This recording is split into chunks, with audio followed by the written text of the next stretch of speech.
ნიშნეთ მაისში, რომელიც აგერ უკვე კარს მოგვედგა კოტე, გველის წინ პოზიტივის ფესტივალი. გარც არა მოდი გაშენ. გააკ რამე რომ გასცე ამ ფესტივალზე? პოზიტივი უნდა რომ მიიღო? რომ მიიღო კი. კარგი, მაშინ ვიღაცა მიიღებს, ვიღაცა გასცემს და თაკო ხელაიამ უკვე გააკეთა ამ ყველაფერზე სიუჟეტი. სოფო ფაკაზე მგოგო. თაკო ხელაიამ გასცე. რა პოზიტივი უნდა გასცე შენ, ნახე როგორ უსამართლოდ მომეცი შენ ნიშნა. კარგი, ნახოთ თაკო ხელაიას სიუჟეტი. არც უფრო მეტი იქნება მოიმატებს ეს ბედნიერება, მხიარულება, ბედნიერი სახეები, რაც თქმა უნდა ყოველთვის დადებითი იქნება. პოზიტივი ძალიან მნიშვნელოვანია.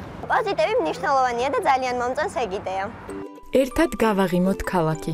ამ სლოგანით თბილისის სახელმწიფო უნივერსიტეტის სტუდენტური თვითმმართველობის ინიციატივით პროექტი პოზიტივის ფესტივალი 2015 ტარდება. საკმაოდ ინოვაციური პროექტი, ასე რომ თქვა და თავიდან როცა დავიწყეთ ამ პროექტზე მუშაობა, გვინდოდა რომ რაღაცა პოზიტიური, რაღაც კარგი, რაღაც დადებითი გაგვეკეთებინა და ჩვენი სეგმენტი იცით რომ არის სტუდენტები, ამიტომ გადავწყვიტეთ რომ ჩაგვეტარებინა სწორედ სტუდენტებისთვის. ვიფიქრეთ რომ ყოფილიყო რაღაც დადებითი, მარტივი, უფრო განსატვირთად კარგი და მოვიფიქრეთ საბოლოო ჯამში ჩამოვყალიბდით აი ესეთ პროექტზე, რომელიც არის დღესდღეობით ჩვენს თვალს. პროექტის ფარგლებში ვიდეო და ფოტო კონკურსი მიმდინარეობს, რომელშიც მონაწილეობის მიღება ნებისმიერი უნივერსიტეტის სტუდენტს შეუძლია. ვიდეოსთვის არის 5 კატეგორია, ფოტო კონკურს არ აქვს კატეგორიები, უბრალოდ ეს უნდა იყოს პოზიტივთან დაკავშირებით და უნდა გამოაგზავნონ ამ ადამიანებმა თავიანთი ნამუშევრები და შემდგომ გამოვლინდება გამარჯვებულები, როგორც მოწონებების საშუალებით, ასევე ჟიურის რჩეული იქნება. შემდგომ უკვე ტარდება პოზიტივის კვირეული, რომელიც დაიწყება 11 მაისს.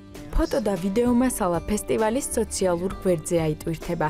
ერთი კვირის განმავლობაში თითოეულ კატეგორიაში ერთი გამარჯვებული გამოვლინდება, რომელიც ყველაზე მეტ მოწონებას დააგროვებს. გვინდა რომ ამ პერიოდის განმავლობაში მაქსიმალურად ყველას შეეხოს ეს ყველაფერი და ჩავწეროთ ვიდეოები, დავეხმაროთ ადამიანებს პოზიტივი შექმნათ ქუჩებში, ბავშვთა სახლებში და ასე შემდეგ. ძალიან ბევრი კარგი აქტივობა გვაქვს დაგეგმილი ამ ერთი კვირის განმავლობაში. კონკურსის ფარგლებში სხვადასხვა აქტივობები ჩატარდება. პოზიტივის ფესტივალის მიზანი საზოგადოებაში დადებითი მუხტის გავრცელება, სტუდენტების ჩართვა აქტივობებში და აქტიური ჯანსაღი ცხოვრების წესის პოპულარიზაციაა.